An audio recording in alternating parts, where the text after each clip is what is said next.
Welcome to Spookies and Scaries. Today, we are going to talk about whispers in the attic. The Thompsons had just moved into their dream home, an old Victorian house on the outskirts of town. Its towering gables and grand front porch like something from a storybook. It was perfect in every way except for one thing: the attic. From the moment they moved in, something about it felt off. As they unpacked, strange things began to happen. Footsteps could be heard upstairs, even though they hadn't even gone up to the attic yet. When Sarah Thompson, the mother, tried to ignore the noises, she couldn't shake the feeling of eyes watching her every move. There was a chill in the air that didn't seem to come from the weather, and even during the warm afternoons, the attic door seemed to loom ominously at the end of the hallway. One day,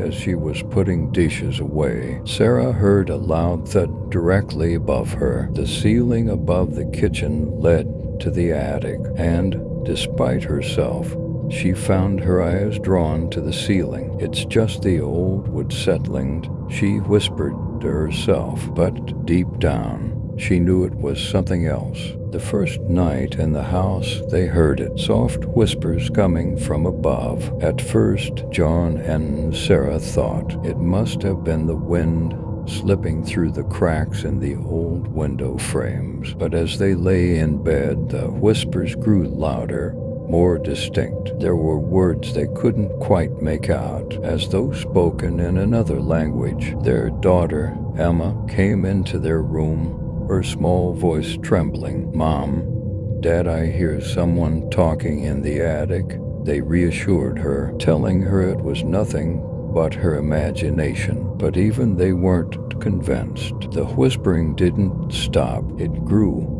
almost like a chant, echoing through the walls of the house. And then they heard at the attic door. It had been sealed shut when they first arrived, nailed tightly closed, but now it was slightly ajar. The nails that had held it in place scattered across the floor. John decided to go check. "It's probably just the wind," he said, though his voice wavered. As he approached the stairs, the whispers seemed to shift, growing softer, almost like they were inviting him to come closer. John took the flashlight from the kitchen drawer, his hand trembling slightly as he clicked it on. Slowly, he climbed the creaky stairs to the attic. Each step seemed to take forever, the wooden boards groaning under his weight. The air grew colder with it, as if they were all around him now, coming from the very walls. He reached the top of the stairs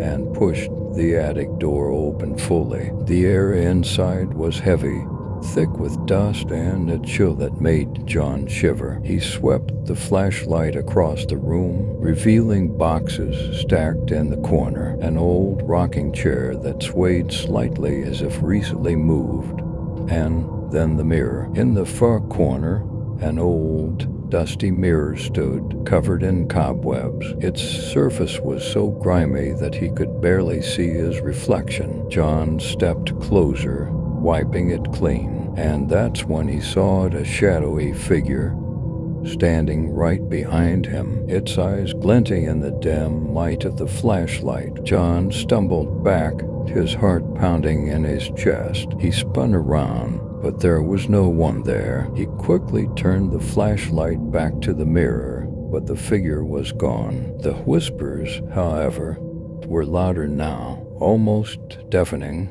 as if screaming at him to leave.